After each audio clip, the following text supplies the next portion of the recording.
Hi, my name is Collin Brown, and here is my presentation on evaluating arguments. Uh, the first thing that we need to do when we're looking at an argument or evaluating an argument is we need to follow a few different criteria or different things that we need to make sure that we look at when we are looking at an argument. The first thing we need to do is we need to make sure that the argument is clear. If you have any questions about the information that's being presented, or if a word doesn't make sense, or if you're just not quite following along, you need to make sure that you ask questions to make sure that it's clear. Because if you don't understand an argument, it's really hard to debate that or to have an argument of your own if you're not understanding the arguments that are being presented to you. Once you understand what they're saying, you need to make sure that what they're saying is backed up by evidence. That, in other words, that it's credible, that the evidence is there, that it works to back up what they're saying. Besides making sure the evidence is there, we also need to make sure that that evidence is relevant. Sometimes arguments are presented and there's evidence there, but the evidence really doesn't sit well with what they're trying to say as an argument. It might look pretty, and if you're not making sure that the argument is clear, it might pass for being relevant, but we need to make sure that we're looking at the evidence, that it matches, and that the evidence is for real. We also need to make sure that the argument is whole. A lot of times people will use arguments and they'll use evidence, but they'll leave out evidence that is counterproductive or goes against what they're trying to say. There's usually two sides to a story, or two sides to an argument in this case, and if the evidence isn't all there, if they're missing parts because it doesn't go along with what they want you to think, then we know that that argument isn't complete. The last thing that we need to make sure is that the argument is sound. We need to make sure that the premises are true, and that they support the argument. If the argument is sound, if it's complete, if the it's clear, if it passes these criteria, then the argument is something that's worth listening to. You don't always have to agree with the arguments, but it's worth listening to make sure that you understand and you can further develop your own arguments. You can look at the evidence that's been presented against you and use that to further develop your own understanding. One thing that we'll see when we're looking and evaluating arguments are something called fallacies. Fallacies are something we went over in class, but I think that these are worth going over more in depth to have a better understanding of what they are. It's a term that's thrown around a lot, so the first thing we need to do is define what a fallacy is. The book that we have here says that a fallacy is contained when an argument appears to be correct, but once it's further examined, it's found to be incorrect.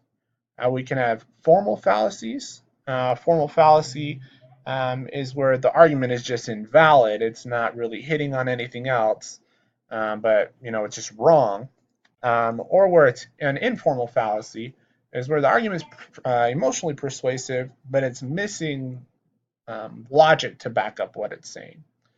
There's two types of fallacies that we're going to go into today that I'm going to explain a little bit more and give some definitions of. The first are fallacies of ambiguity. These are things where it's a fallacy, because it just doesn't quite make sense. It might be bad grammar, it might be poor sentence structure. It just leaves too much to the imagination. Too much is up to you to determine what's meant because they're leaving out a little bit of what needs to be said. The next type that we'll cover are fallacies of relevance. The fallacies of relevance, it's part of the argument is true and part of it is irrelevant, or it's just unrelated to the conclusion. So evidence will be used that doesn't back up what the argument is trying to say in an attempt to make the person that's listening, think one thing when that necessarily isn't true. The fallacies of ambiguity have 5 different, breakdowns, or 5 different ways that, types of fallacies of ambiguity. We're going to go over each and give a definition and kind of an example of each. The first is equivocation. This happens when one word is used that can be taken more than one way. Whether it's, they use it in one way trying to make you think something, But really what they're saying is something different. The book gives a good example of this. It talks about how there was a Democratic senator who said that if you're a man and out of work, you may beat up your wife. He used the word may as to say, hey, maybe this is going to happen. But people took it the wrong way because he used a term that could be used wrong, whereas they thought he was saying that you may beat up your wife, giving permission to beat up your wife if you're out of work. Obviously, no one's going to say, hey, it's okay to beat up your wife if you're out of work. But when something isn't said clearly, it leaves that up for interpretation. And we see that in the news and the media all the time where someone's trying to say one thing, but it's skewed completely different because they use a term or a way of thinking or a way of saying something that leaves way too much up in the air.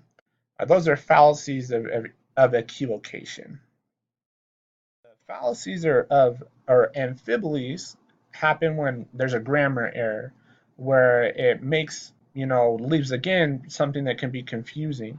The book gives an example here where it says Terry Schiavo's mother and her husband are on opposite sides of the battle over her life. The way it says this, because it's missing a comma, it doesn't really explain, is it Terry's husband or is it her mother and her mother's husband? When it's written that way, it leaves too much to be explained because they're missing something simple, such as a comma. If you read the book, you learn that it was her husband who wanted to remove the feeding tube, but her mother and father didn't want to do that. But just reading that one statement, it's hard to understand what was really meant. The fallacies of accent are the next one we're going to touch on here. These are where one thing is said, and it's said with a term, that everybody really understands what they're saying, but you can take that and really turn it on them. The book again gives some examples here. It says, the mother said, didn't I say don't play with the matches? And the daughter responded, but I wasn't playing with the matches, I was using the matches to burn down the house. We use terms like this all the time in everyday speech. We'll say we were playing with the equipment at work, when in reality we weren't playing, we were working with it, trying to understand it better. But by using terms such as playing or things like that, it really leaves a lot, again, to be explained. We don't want to give off the wrong connotation when we use a word. The fallacies of division happen when we characterize, one thing or one person um, based on, everything else. We try and kind of clump everything together. This happens a lot, and we see it in kind of racist arguments, where people will make an argument or a case against all people of one ethnicity because a select group of that ethnicity does things one way. It really does divide us as people when this happens. Fallacies of composition actually go right at opposite of the fallacies of division.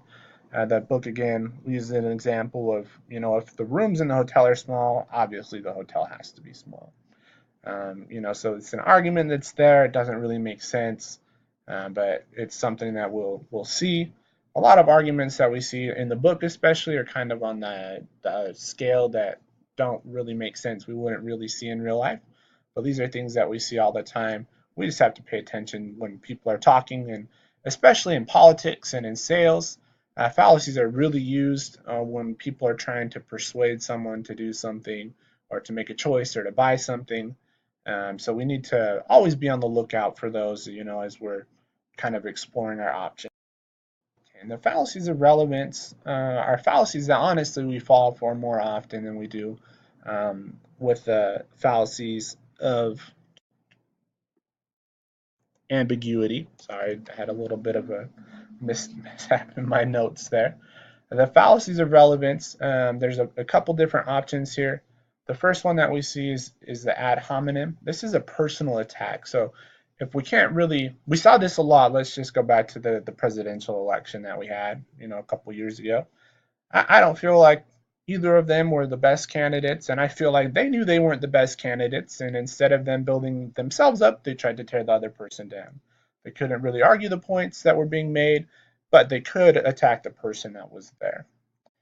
The next thing that we see is appeal to force or scare tactics. This is something that I have a lot of buddies. They would use this when they were, selling alarm systems. They would, make a fallacy of the break-ins, and they would in that area, but they would definitely use it as a scare tactic to try and get someone, to buy the alarm system that they were selling. This happens a lot again in politics. They'll try and say, hey, do this or this is going to happen.